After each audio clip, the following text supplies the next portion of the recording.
After years as a permanent resident, Reverend Christian Schreiner began the process of applying for his Canadian citizenship. To really fulfill my role here in Quebec, because this is where I feel I belong. One of the federal requirements is to show proficiency in one of Canada's official languages. Schreiner opted for a French test, but was surprised to learn the test wasn't made in Quebec, but France, where it's also evaluated.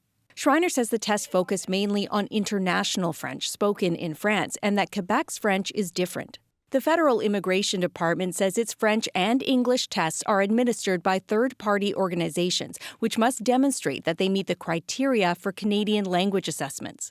Ce test-là, au Québec, il est made in France. The Quebec government has also been criticized for using French tests from France. The immigration minister has said the tests should better reflect Quebec.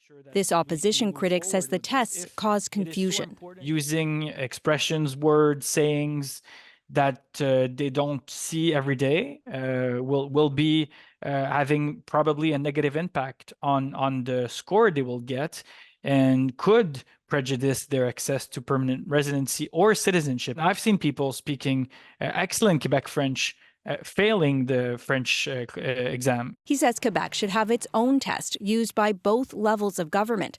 Others have been pushing for that too. In Quebec, we have all the resources and knowledge to take care of an actual test in Canada. But for some reason, the government keep using that European test. Schreiner passed his test easily, but remains troubled his exam couldn't be assessed right here in Quebec. Alison Northcott, CBC News, Montreal.